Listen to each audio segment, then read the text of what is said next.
This is the story of a 30-year search by U.S. intelligence agencies to perfect mind control. Some of those engaged in that search have agreed to talk about it for the first time. One said, "I think every last one of us felt sorry to attempt this kind of thing. We knew we were crossing the line." The search would be endless. From brothels, an agent says, we learned a lot about human nature in the bedroom, to the mystical rites of a magical mushroom ceremony performed by an Indian shaman, to a Spanish bull ring. The bull has had electrodes implanted in the brain and is controlled by a scientist.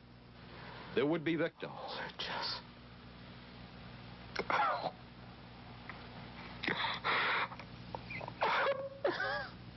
One intelligence agency tried to peel this man's mind back to reveal its deepest secrets. I'll live through it. I'll live through it. This man worked on some of these programs. He would write of his work, "It was fun, fun, fun." This is the story of the search for mind control. ABC News Close-Up, Mission Mind Control. With ABC News correspondent Paul Altmaier. 1217, now boarding at 8. Mark? Anne. It's been ages. Can I buy you? Allow me. 2 Michelob Lights. Michelob makes a light beer? Perfect. The good taste of Michelob Light. Don't just compare it to other light beers. Compare it to your regular beer. It's that good. You always did go first class. Your ticket to San Francisco. Thank you. San Francisco? You too? Good taste runs in the family. Mrs. Cooper, I need help. Oh. With all these different dog foods, I don't know what kind to feed him. Dry, soft. Honey, it's not the form, it's the formula. Those are for any dog, young, old, whatever. But Cycle 2 dog food is especially for dogs ages 1 to 7, like mine. The Cycle 2 formula has just what dogs in their active years need to help stay healthy. And happy. With Cycle, I know what to feed him. Now get Cycle 2 in 25-pound bags. We are not professing to tell you the complete story of these activities. We are professing to tell you the complete story that we know. Right. But these records that we've uncovered don't tell the story. They tell pieces of it. This is a story that has been told in bits and pieces. This is an attempt to pull most of it together. We know we don't have the full story. We do, however, have some striking new revelations and insights.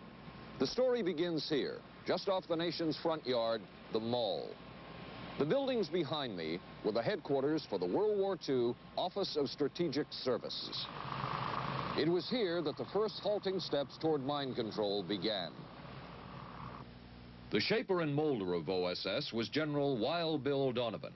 He said of his group's work, "We may have made mistakes, but we were not afraid to try things that were never done before." In this anything-goes atmosphere, Donovan appointed this man, Stanley Lovell, a Boston industrialist, to break new ground in many scientific and technical fields.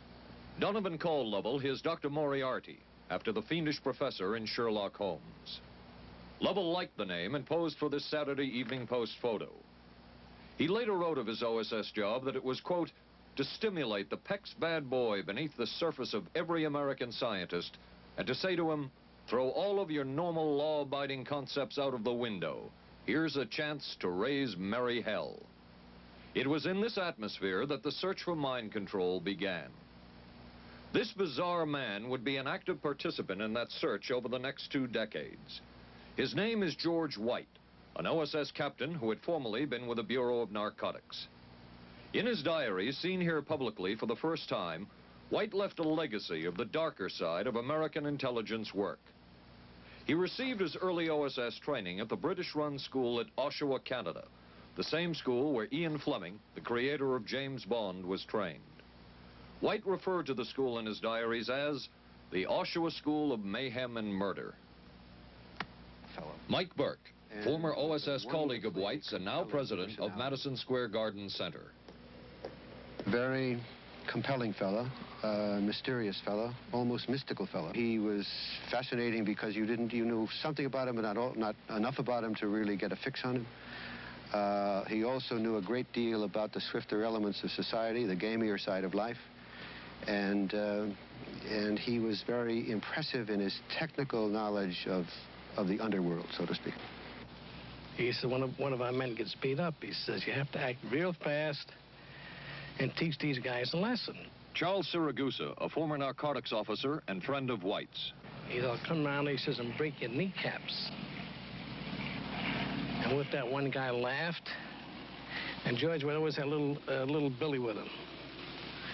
And this one guy sort of naked. George White turned around and whapped him across the neck with it.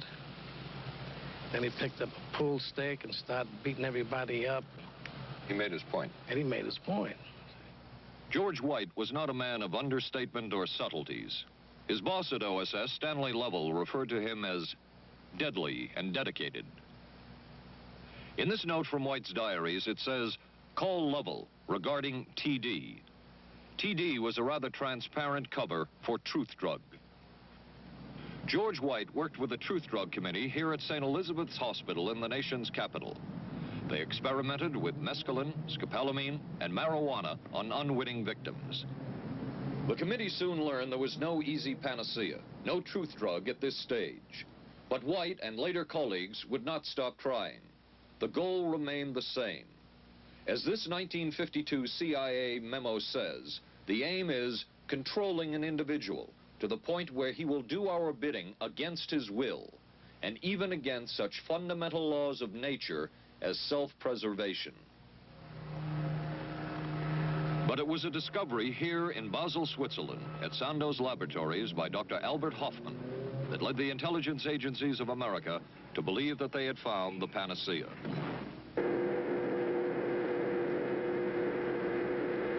The discovery was lysergic acid diethylamide, LSD. The film that you see is considered by many experts to be the closest illustration of the effects of a hallucinogenic.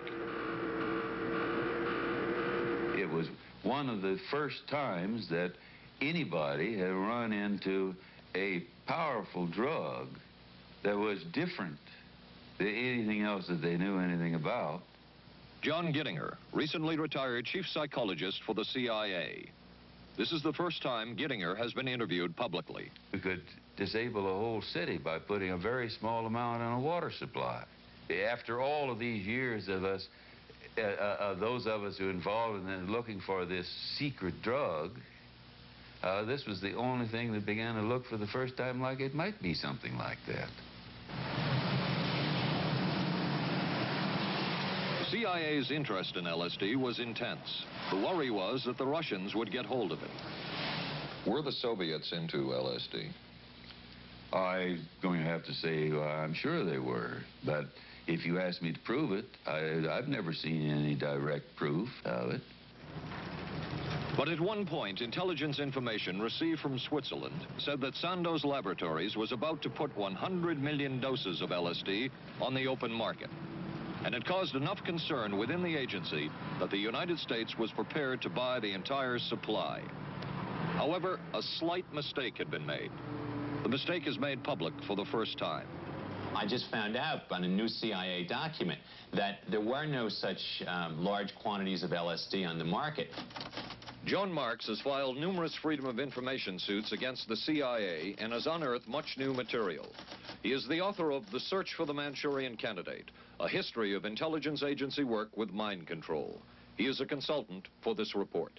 What happened is that there was a military attaché in Switzerland, an American officer, who got milligrams and kilograms mixed up. In other words, he made a mistake of thinking 1/1000th of a gram was the same as 1,000 grams, which is a mistake of 1,000,000 times. So when the CIA got the intelligence that there were 100 million doses on the market, in fact, there were 100 doses. The man who would oversee the CIA's research into drugs and most of the agency's behavior programs is this man, Dr. Sidney Gottlieb, a chemist. Dr. Gottlieb declined ABC News' request for an interview. In their never-ending search for the miracle weapon, CIA operatives searched here in the remote mountain areas of southern Mexico for what up to then had been considered a myth, magic mushrooms. They used this man, a part-time chemist for the CIA, to dupe this man, a vice president of a bank, and an amateur mycologist or mushroom expert to try to get to the magic mushrooms and turn them into a drug. But it would be the amateur, R. Gordon Wasson and his colleagues, who would win the race and develop the drug psilocybin from the magic mushrooms. We went into the Mazatec area, far from the highways, remote from Mexico City. There we found that rotten bagasse, as it's called, bagasso, covered with mushrooms. These mushrooms I didn't know, had never seen. They were the sacred mushrooms. Wasson would also discover and record the ancient mystical rites of the mushrooms from a local shaman or magical priestess, Maria Sabina. And we were seeing incredible sights. They would go slowly or they would go fast as I ordained.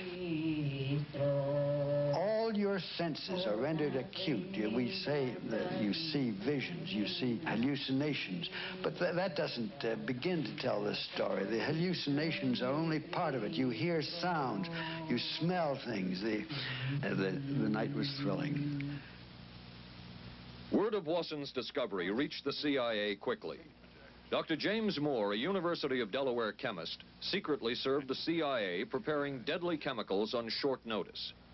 Moore was instructed to get close to Wasson and accompany him on another trip to Mexico to get the magic mushrooms. Internal documents show the CIA felt a drug derived from the mushrooms could remain an agency secret. What in the world were they looking for with the magic mushrooms? I think the best answer to that is that they were looking for fundamental information on compounds that would be capable of causing changes in behavior, changes in mental attitude. Did you ever consider what would have happened if any of these substances were given to, say, unwitting people? Oh, I don't remember having considered that specifically. What if you... I trust perhaps you've thought about it. Well, I haven't worried about it. Your question again, what would I have thought had I known that any of these substances would have been given to unwitting persons?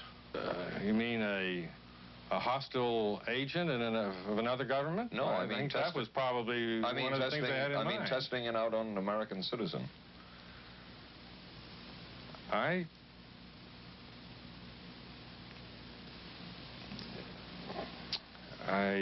guess I must seem very, very cold-blooded about this, but I don't recall ever having been very much preoccupied with that issue.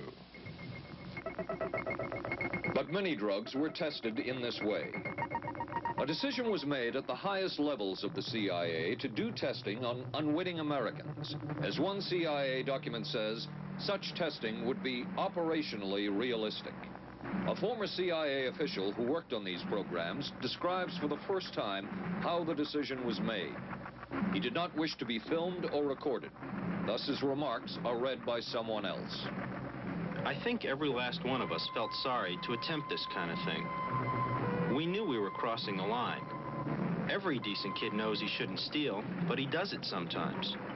We knew damn well we didn't want anyone else to know what we were doing. The decision was made to do testing on unwitting victims. It was decided they should be on the fringes of society because they were most vulnerable. It was the borderline underworld, prostitutes, drug addicts, and other small-timers who would be powerless to seek any kind of revenge in case they found out. And as their predecessors had a decade earlier, the CIA turned to George White for help. White was now a high-ranking narcotics official, and by this time, the stories about George White were legendary. So the waiter says, "You may help you, monsieur?" And George White was busy talking with me. I paid no attention to the waiter, so the waiter tapped him on the shoulder and says, "May I help you, monsieur?" George White turned around, whipped his gun out, and stuck it in the guy's face like this in this crowded restaurant. George White did not mind bending the law, and he knew the street well. He was the ideal choice for what the CIA had in mind. We were Ivy League, white, middle class. We were naive, totally naive about this, and he felt pretty expert. He knew the whores, the pimps, the people who brought in the drugs. White set up so-called safe houses for the CIA in New York, here in Greenwich Village, and later in San Francisco, in this hotel, and in an apartment atop Telegraph Hill with a commanding view of San Francisco Bay. While the existence of these safe houses was disclosed last year, details of what took place within them has not been told. A former CIA official who worked in the safe houses reveals that they were used not only for drug testing, but to study sexual behavior and how it could be used to manipulate people. We did quite a study of prostitutes and their behavior. How do you take a woman who is willing to use her body to get money out of a guy to get him to talk about things which are much more important, like state secrets? We learned a lot about human nature in the bedroom. We started to pick up knowledge that could be used in operations. There would be victims in all of this, but as the agency knew, they couldn't fight back. Some entries from George White's diaries.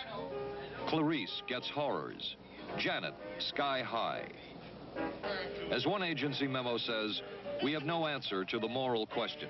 The safe houses were not the only testing grounds. Millions of dollars would be spent on LSD research at universities throughout the country. And word would begin to spread on campus about this so-called mind-blowing drug. And suddenly, there was the counterculture of the 60s. I give the CIA a total credit for sponsoring and initiating the entire consciousness movement, counterculture events of the 1960s. Dr. Timothy Leary, the 1960s Johnny Appleseed of LSD. The CIA funded and supported and encouraged hundreds of young psychiatrists to experiment with this drug. The fallout from that was that the young psychologists began taking it themselves, discovering that it was an intelligence-enhancing, consciousness-raising experience. I know that some of the studies in which the CIA had supported used as subjects people who later became strong proselytizers of LSD. So, in that sense, yes, I think it did sustain the perpetuation of the use of the drug. And it's rather ironic, isn't it?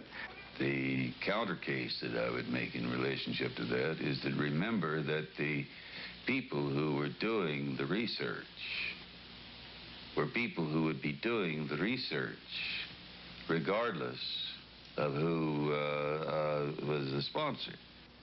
I don't think anybody working in that time in the remotest ever thought that it would blow up into the kind of thing that it did.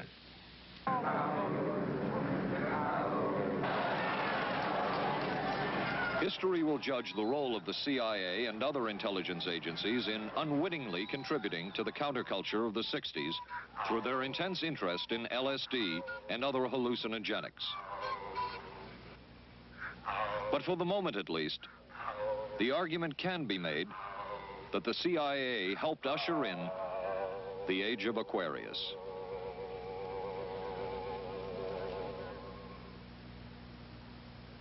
ABC News Close-Up will continue in a moment.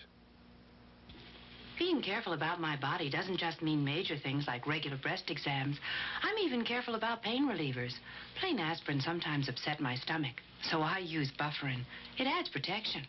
I'm careful about what goes into my body. Bufferin gives me an added relief action I want. Tylenol doesn't. Only one leading tablet has both, an added relief action in many cases that Tylenol never provides, and protection ingredients, Bufferin. Now I'm careful to get both with Bufferin. Your sink trap's clogged with grease. Use Crystal Drano. I'll pour in liquid plumber. Don't. It may not work on that grease clog. No? Crystal Drano will. Look, liquid plumber's quiet. It's not melting that grease. But Drano is. It broke through. Will Drano hurt metal pipes? No. So liquid plumber didn't break that grease clog. I'm switching to Drano. To make clogs go, better use Drano. Saturday, live on ABC. the Forest Hills Men's Invitational from the legendary West Side Tennis Club. Then live, third round coverage of the most prestigious ladies golf event. Hollis Stacey goes for her third straight U.S. Women's Open title. And red-hot Nancy Lopez shoots for her elusive first Open victory. And on ABC's Wide World of Sports, rodeo excitement from the Wild West, plus high speeds, high thrills, hydroplane action, championship tennis, golf, and ABC's Wide World of Sports, Saturday.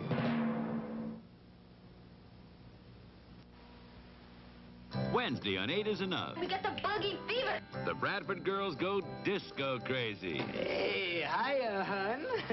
What do you say we get, down? And the summer's off to a red-hot start. And Charlie's Angels play the horses. I want to be a jockey. But end up in a dead heat with death. Then, the ghost of Jack the Ripper haunts the back streets of Vegas. Tomorrow, starting at 8, 7 Central and Mountain on ABC.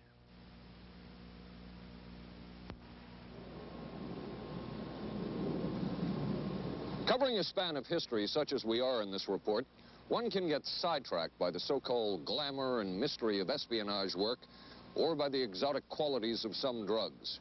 But what you can't lose sight of is what all of this would mean in terms of individual human beings. There would be deaths, there would be long-lasting and harmful effects. The best-known case is that of this man, Frank Olson, a chemist employed by the Army Chemical Corps, who in 1953 was slipped LSD unknowingly at a meeting with CIA officials. Shortly after that, Olson went into severe depression. He ended his life at this New York hotel by diving through a shaded closed window in his 10th floor room.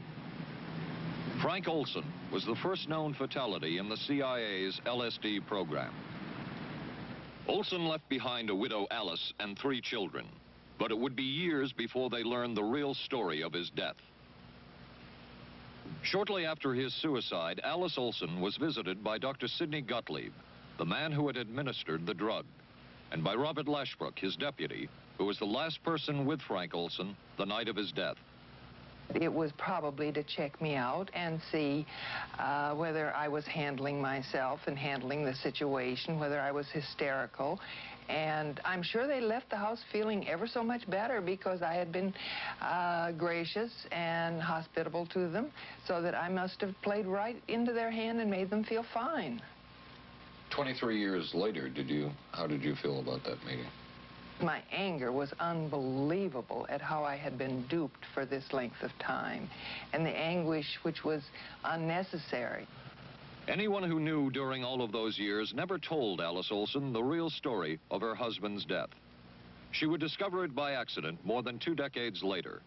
In essence, it was a 22-year-long cover-up. Lyman Kirkpatrick was Inspector General of the CIA at the time of Frank Olson's death.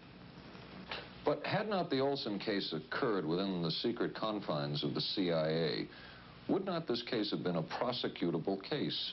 Perhaps manslaughter? I would think definitely prosecutable, and certainly from the point of view of Mr. Olson, why it should probably have been actionable. Frank Olson's suicide slowed down the CIA's testing of LSD and other drugs, but only momentarily. The CIA was not the only government agency interested in the possibilities LSD and other drugs presented for mind control. The Army Chemical Corps first started working with the CIA and then branched off on its own. It, too, tested drugs on unwitting victims, and a death would result. The case of this man, Harold Blower, a tennis pro, seen here with his daughter Elizabeth, is well known. In 1953, Blower was a private patient at the New York State Psychiatric Institute. He was given 5 injections of a mescaline derivative that was being tested secretly for the Army Chemical Corps. With the 5th injection, Harold Blower died. As with the Olson case, a 22-year cover-up followed, until finally the Army admitted the real details of Blower's death. Since the initial news stories of Harold Blower's death, close to 5,000 documents, previously classified, have been released by the Army and obtained by ABC News. They provide valuable insight into Army activities at the time of Blower's death and where the Army went from there with their own drug testing program. From a previously classified deposition of Dr. James Cattell, who administered the mescaline derivative, on the purpose of the drug testing, to produce symptoms similar to those that you see in schizophrenia. On how much the patient knew about all this. We didn't delineate all the possibilities of what might happen because then you contaminate your experiment. Cattell then relates that he never even knew what drug he had given Harold Blauer because of the secrecy of the Army experiments. We didn't know whether it was dog piss. This was secret. This was a secret. We weren't in on it. We asked Blauer's daughter Elizabeth for her reaction. What? How can anybody react to that? I mean, that is so far from what you'd expect from a human being, never mind a doctor, never mind a professional specialist who's supposed to care about people's minds. It's unbelievable. A suit filed by Elizabeth Barrett against the Army Chemical Corps is now pending in federal court. Other Army experiments continued on mental patients around the country. Work done at the Tulane Medical Center in New Orleans involved several drugs, hallucinogenics, and electrodes implanted in the brain. The chief researcher was Dr. Russell Monroe, now head of the psychiatry department at the University of Maryland. These are various progress reports written by Dr. Monroe and recently obtained by ABC News. From one of the progress reports, a report of a woman who had electrodes implanted in the brain and was then given LSD and other drugs. She became agitated, cried, lapsed into a trance-like state.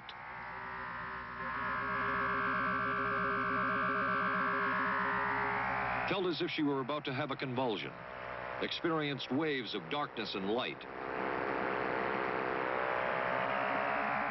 had bizarre sensations in her neck and legs, said somebody was trying to manipulate her body. At this point, Dr. Monroe wrote that the woman was obviously having paranoid ideas. As a layperson, perhaps you can enlighten me. What therapeutic effect would the type of experiment that I just described have on a patient? Well, the therapeutic effect would be indirect. Was this patient aware that she was being given LSD? Yes, I mean, they were told that they would be given some medication, and they took specifically LSD? Well, we told them, I don't think that they would have even known what LSD was then at the time. They were told that they were going to they would be given some medications which might make them feel worse. Dr. Monroe, what do you think the Army Chemical Corps was looking for in all of this testing? They were looking for an incapacitating agent, an agent that would not harm the person permanently, but would incapacitate them temporarily. That seemed like a humanistic way to wage a war, if war is necessary. When James Thornwell was given LSD by Army intelligence in 1961, this time it was no experiment. This time, the express purpose was to peel back Thornwell's brain to bear any secret within it. This time, the Army had gone operational. Thornwell, as reported on ABC last January, was an Army private stationed in Orléans, France. Classified documents were missing from his unit. Thornwell became a suspect. His 2.5-month interrogation included administration of sodium pentothal, hypnosis, isolation, and deprivation of sleep. Army documents obtained by ABC News refer to this interrogation as conventional. Despite the severe questioning, Army intelligence was getting nowhere with Thornwell, and it was decided to slip him LSD. For 16 years, Thornwell never knew what had hit him. Tell me about the acid. I'd rather not. It's a bad trip. It's a bad trip. That was a bad trip. The pain was so excruciating. Felt like somebody was sticking me with 1,000,000 pins. You know, just everywhere. Oh, it just...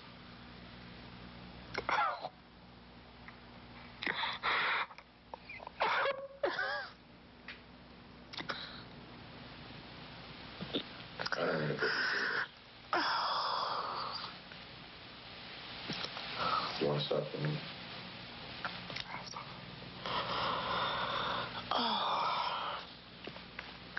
I walked around. What's up? Oh, I can talk. I'll live through it. I'll live through it. I'll live through it. No charges were ever brought by the Army against Thornwell. He was discharged for psychological disorders.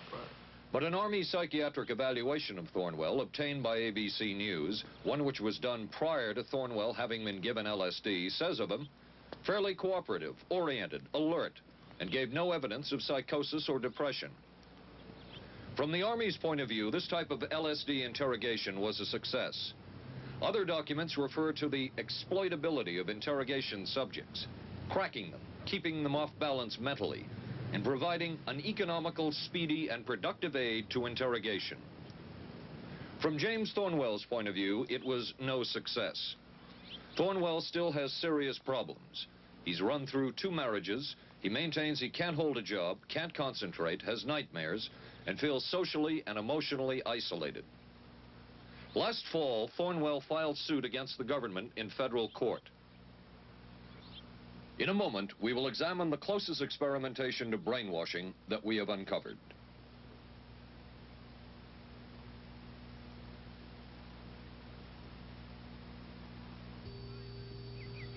Oh, for crying out loud. Something wrong, Will? You pick up a paper these days, you learn life isn't as simple as it used to be, and neither's food. Is that why you eat grape nut cereal? Yep, you couldn't ask for a simpler cereal. Wheat and barley, vitamins added, no preservatives. Sure looks simple. It's got a natural nutty taste. What's good for breakfast, guys? How about something nice and simple? Grape nuts, the simple cereal.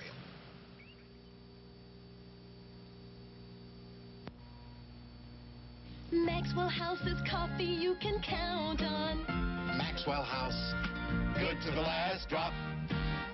Maxwell House is good every time. Maxwell House is good coffee. Good to the last drop. Maxwell House. Maxwell House, coffee you can count on. Always smells good, always tastes good, always good to the last drop. Maxwell House is good news. Good to the last drop. Maxwell House. ABC News Close-Up will continue in a moment. Special baseball. The Yankees take on the Angels Friday night on ABC. This is a heavy-duty stick-up, and this is a good place for it. New heavy-duty stick-ups from Airwick for small places with big odors. This is David Shoemaker in the news at this hour. District police have charged a young Northeast woman with the weekend kidnapping of that day-old baby. Sources say the woman was pregnant and afraid she'd lost her own child in the accident, and that's what motivated the kidnapping. 'Twas the night before Skylab, and we'll have the latest on its fate and ours. Testimony before Congress today on battered wives. Some of the victims are battered wives. A rock and roll star put on probation for income tax evasion. The condition is he must put on 1,000 hours of concerts for charities. And we'll be talking with a local teenager who won a gold medal at the Pan Am Games. Join us at 11. Reach for the sun. Hello, sunshine. Reach for the sun. Hello, sunshine. Hello, Mountain Dew. Nothing else tastes or feels quite like Mountain Dew, or goes down as smooth like a soft breeze on a lazy afternoon. Reach for the sun. Reach for Mountain Dew.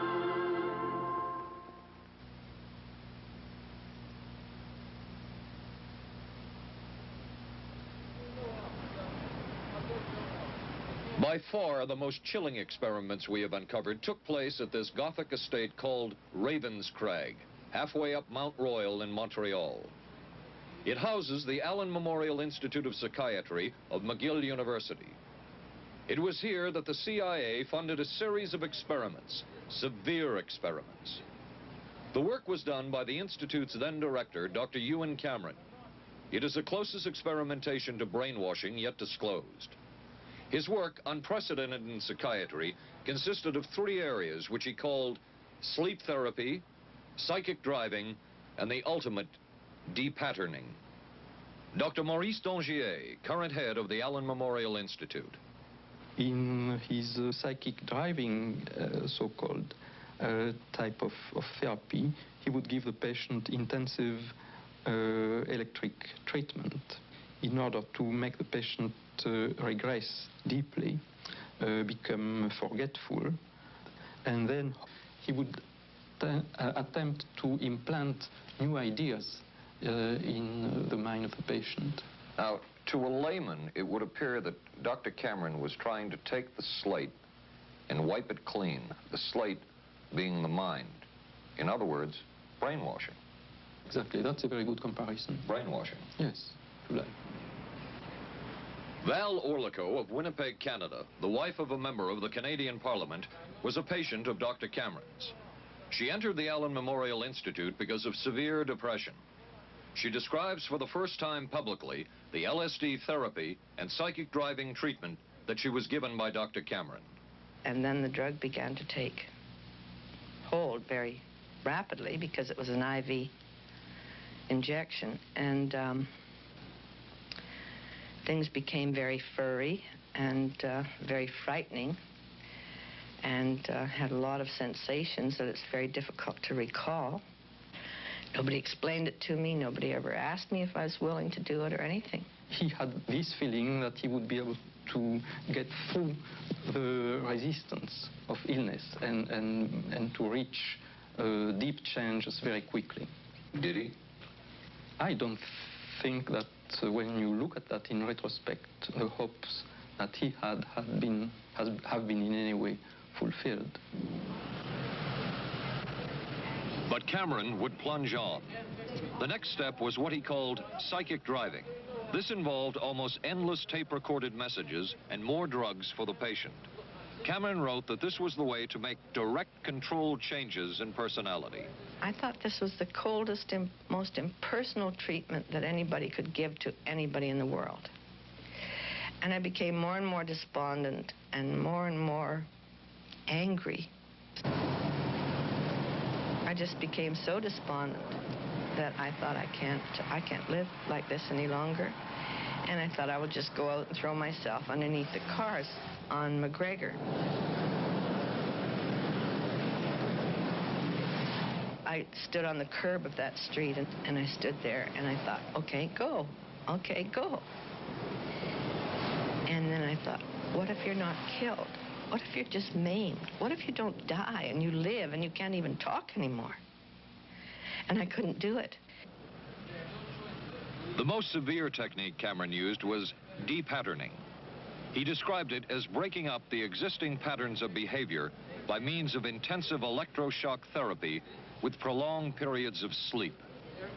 He carried out these experiments in something he called the sleep rooms. People in there were like babies. They cried and they were very disoriented. And we were very afraid of the sleep room. We used to walk very carefully against the side of the corridor that was opposite the sleep room with our backs to the wall when we'd go by. Cameron used this combined sleep electroshock treatment on patients as long as 30 days. One patient he kept asleep for 65 days. Cameron retired, and his successor, Dr. Robert Cleghorn, ordered a follow-up study on the patients treated with Cameron's depatterning method. It showed that it was no more beneficial in its result than the use of more conservative methods. But the follow-up study showed that 60% of those who had been depatterned still had amnesia for periods of anywhere from 6 months to 10 years. That's quite a memory loss, isn't it? That is a memory loss. Indeed it is. It's I think, more than desirable. In retrospect, does Dr. Cameron's experimentation and his treatment appear harsh?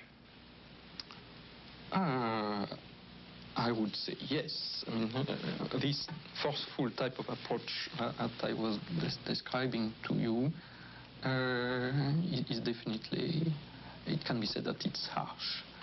I wouldn't call it harsh. I would say it was harder on the staff than it was on the patients, because these people had to be fed and they had to be cared for and they had to be given sufficient fluid and food and toileted and so on and so forth. It was a very difficult thing for the staff to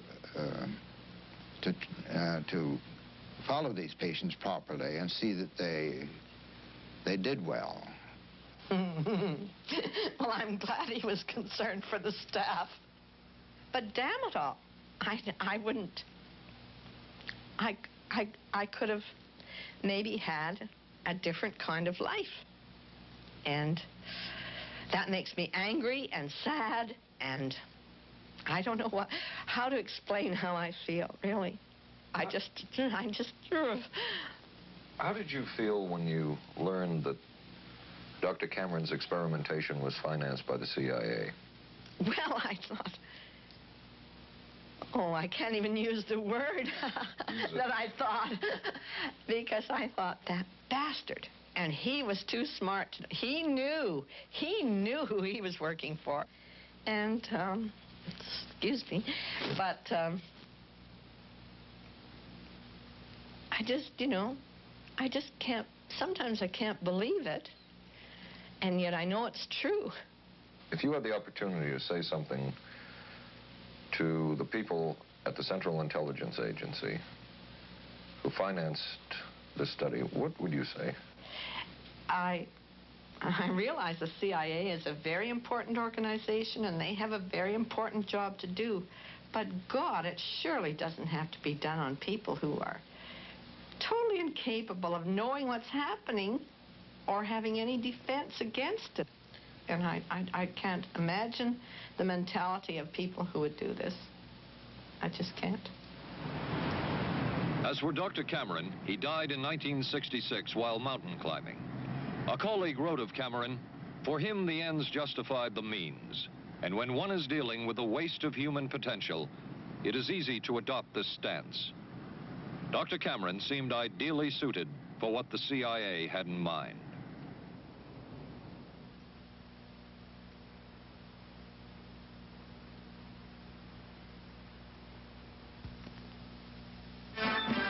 America is adapting to the shape of things to come.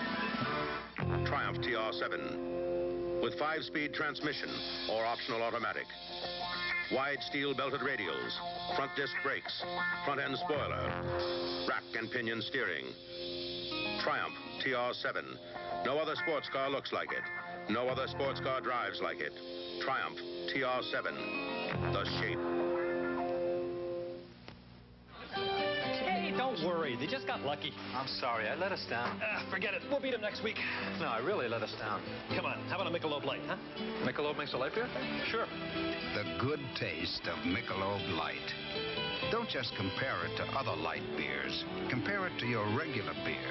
It's that good. This Michelob Light is great.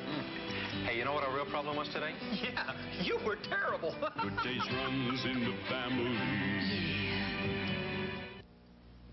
The many roles I play call for many hairstyles. So I use hot curlers, blow dryers, things that can be brutal to hair. I switched from one conditioner to another looking for help. Then came Alberto VO5 hot oil treatment. It works just like a salon hot oil treatment, but takes less time and money. I just heat a tube, smooth it in, and shampoo. My hair's left silky, shiny, more manageable than I ever dreamed. Alberto VO5 hot oil treatment. I'll never switch again. Thursday. I could move a few of my things over this morning. There's a scandal in the 12th when Wojo gets a roommate. Hi. In a Barney Miller special. I'm a prisoner of my biological urges. Sorry to hear that. Then authorities say this Texas motorcycle gang murdered a federal judge. People are always scared of something they don't understand, and they don't understand us, so they're scared. Geraldo Rivera investigates dope, death, and the banditos on 2020. Thursday, starting at 9, 8 Central and Mountain on ABC. It was the Cold War, and especially the trial of Joseph Cardinal Mindszenty, who was forced to testify in a Hungarian court that he was a spy. And then later, the Korean War, with the coerced and mainly fraudulent confessions of American servicemen. My germination took place on the... that would spark intense interest in intelligence circles about brainwashing. The CIA secretly commissioned a study of communist brainwashing methods at the Cornell University Medical Center. A leader of that study was Dr. Lawrence Hinkle.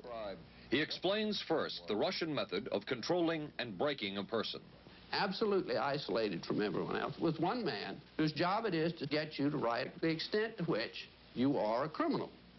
In this setting, you can get people to do most anything, do you see?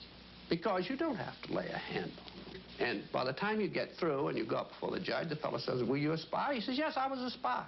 The Chinese never really had this kind of a state police system. They would get him in, and all this fellow does is ask you to write, rewrite, and talk to him about your whole life. Graduated from pilot training in 1949.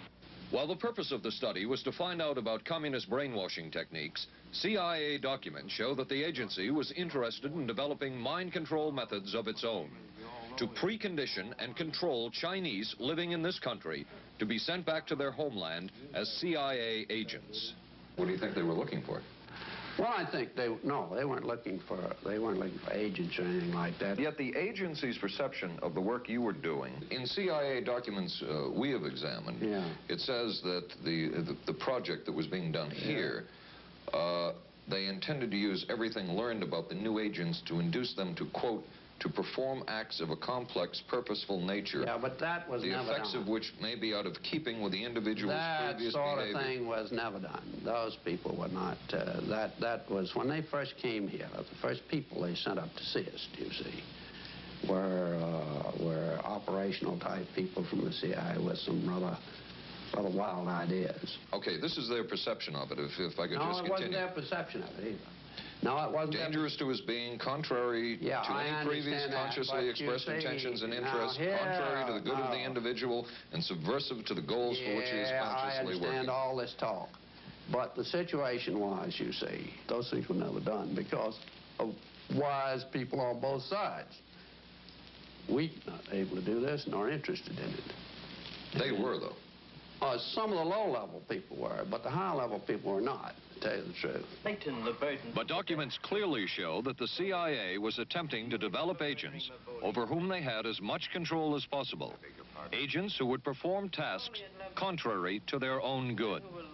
Normally conditioned American who's been trained to kill and then to have no memory of having killed. His brain has not only been washed, as they say, it has been dry cleaned. Is a Manchurian candidate, controlled by others to do things against his will, possible?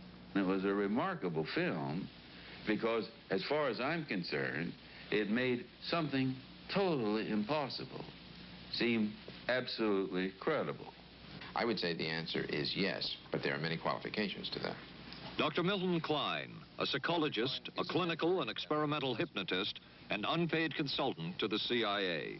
The qualifications would be the subject selected to produce the kind of behavior that you wish, the amount of time, the procedures that are utilized, and the motivations of the people who are designing, executing, and administering the procedures.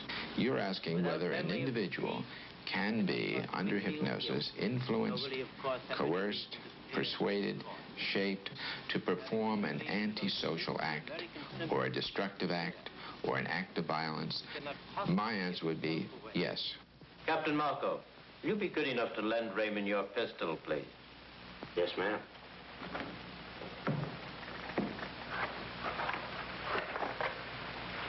Thanks, Ben. Sure, kid. Shoot Bobby, Raymond. Through the forehead. Yes, ma'am.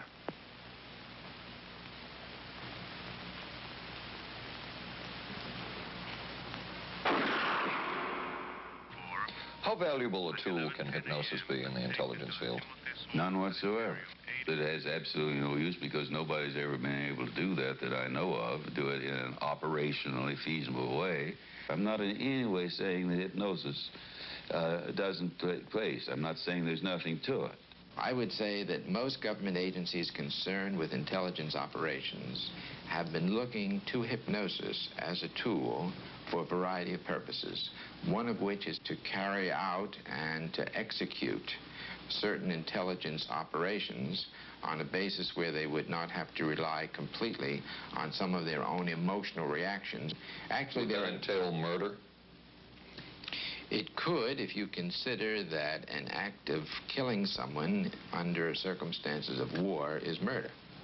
I think one has to define what that means. Under circumstances of peace. Under circumstances of peace, it would be murder. Another former CIA agent says that Fidel Castro at one time was considered as a possible target for a Manchurian candidate. Castro was naturally our discussion point. Could you get somebody gung-ho enough that they would go in and get him? But if you have 100% control of a guy, you have 100% dependency. If something happens and you haven't programmed it in, you've got a problem. So in the end, it was decided that a Manchurian candidate was not feasible. But the search for mind control continued. But could the mind be controlled? Perhaps not. But is human behavior predictable? In this area, the CIA did make a significant breakthrough. A personality assessment system designed by the agency's chief psychologist, John Gittinger. It comes close to being able to predict how humans will behave. It's really a descriptive system, an attempt to try to describe personality in a relatively systematic way so that hopefully you can get some kind of an idea to predict what the behavior between different kinds of individuals. Gittinger's system had many uses in intelligence work. One was to draw personality portraits of world leaders. Using Gittinger's system, the agency concluded the Shah of Iran is a brilliant but dangerous megalomaniac whose basic problems resulted from an overbearing father. And there were other applications. Your assessment staff played a key role in helping other governments pick their police intelligence agencies, including, we've learned, the Korean CIA, Uruguayan National Police. Can you tell us about this?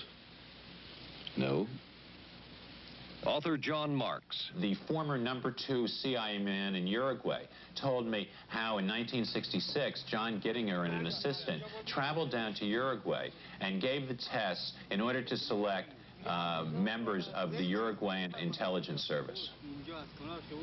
A psychologist who used to work for the CIA told me in 1961 he personally traveled to South Korea as part of an American CIA effort to set up the Korean CIA and to give the personality tests to candidates for the Korean CIA to choose the best man for their secret police. But one of the basic functions of Gittinger's system was finding the vulnerabilities of an agent, a double agent, or a potential agent.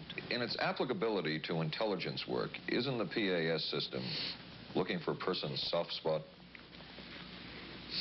Well, of course, the answer to that is yes, but I hasten to say soft spot. This is what I consider a negative word. Of the hundreds of behavioral projects undertaken by the CIA, Gittinger's appears to have been one of the more successful and more conventional. Other experiments were not as conventional. Neurophysicist Dr. Jose Delgado was financed by the Office of Naval Research. In this experiment, the bull is sedated. Electrodes are implanted in its brain. Delgado transmits an electronic impulse to the center of the bull's brain. Delgado has remote control of the animal. Recently released CIA documents refer to the feasibility of remote control of animals, and that special investigations will be conducted toward the application of selected elements of these techniques to man. Other areas were examined through the 60s and 70s. Brain surgery, psychosurgery, creation of amnesia, parapsychology, manipulation of genes. Even though past and present CIA officials have indicated this kind of work ended in 1963. Whole truth, nothing but... And one of those who took part in these programs. Thank you, sir. In 1977, a Senate subcommittee heard testimony from many of them, but the testimony was not that revealing. According to one of them, they agreed amongst themselves to keep the inquiry within bounds that would satisfy the committee. Former narcotics officer Charles Siragusa says that he was asked to limit his testimony by the man he reported to at the CIA. He wanted me not to say anything. To perjure yourself. That's right. Well, either that, I'd have to perjure myself or take the Fifth Amendment. And I'm not about to take the Fifth Amendment for anybody.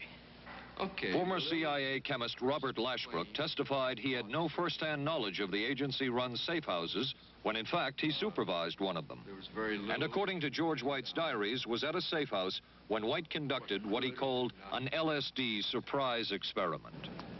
Dr. Sidney Gottlieb, whom we recently filmed near his California home, oversaw many of the CIA behavioral programs.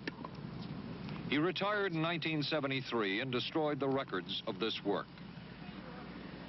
In sort of a valedictory letter, Dr. Gottlieb wrote that he and his colleagues had been able to maintain contact with the leading edge of developments in the field of biological and chemical control of human behavior.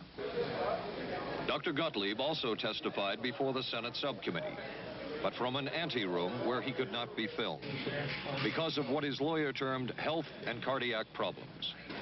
Dr. Gottlieb declined ABC News' request for an interview.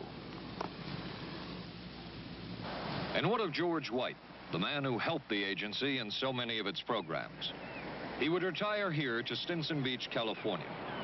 And shortly before his death, he wrote to his boss at the CIA, Dr. Sidney Gottlieb, and summed up his career by saying, "It was fun, fun, fun. Where else could a red-blooded American boy lie, kill, and cheat, steal, deceive, rape, and pillage with the sanction and blessing of the All-Highest?" Has mind control been achieved? From all of the available evidence, it appears doubtful. The human will has prevailed up to this point. But as we have seen, work is continuing in this field, work that we still don't know very much about. How deeply are the Russians and other dictatorships into all of this? We really can't say, and the CIA is reluctant to give out information about it. But the basic question remains, what place does all of this have within a democracy? One final point should be made. As one of the persons who worked on these programs told us, we are very capable, conscientious, and very dedicated scientists working for our country. Their work speaks for itself. This is Paul Altmeyer for ABC News. Good night. Here's a great idea. Potato peeler? Nope. Hair curler. It's Vanish Bow Freshener. Freshness in a snap. Snap it under the rim and it freshens two ways. It's always there to freshen. Then when water hits it, extra deodorizer and detergents are released, working best when and where you need it. When the bowl's fresh, the bathroom's fresher. Snappy idea. Vanish Bowl Freshener. Vanish for a cleaner bowl and a fresher bathroom. What do doctors recommend for pain today? This report shows doctors' #1 choice is the pain reliever in Anacin. 5 million recommendations last year for pain of headache, backache, minor arthritis, and muscle ache. The ingredient in Anacin is the doctor's #1 choice. Anacin is strong, a special combination of medical ingredients free of stomach upset for millions everywhere. The ingredient in Anacin, doctor's #1 choice.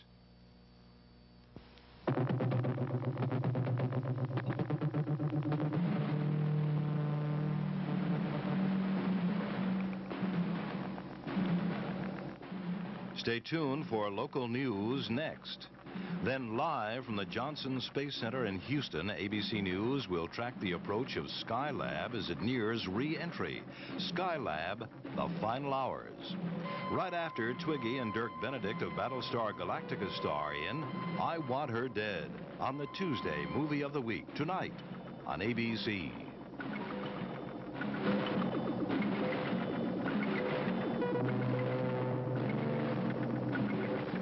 This has been a presentation of ABC News.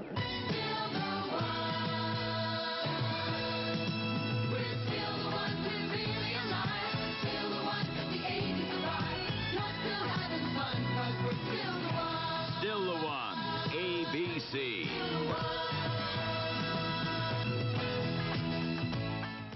Skylab nears its final orbit, an arrest in the kidnapping of that newborn baby, a rock star sentenced for income tax evasion, and a local gymnast talks about her winning performance in San Juan. News 7 is next. We were concerned about our monthly electric bills, so we called Pepco for help. They sent us this energy-wise home audit. Just take a few simple measurements and answer the questions. Then mail them back to Pepco. Then Pepco will, free of charge, analyze your home's energy use and send you back a list of recommended changes to help you save money on your bills. Write today for Pepco's energy-wise home audit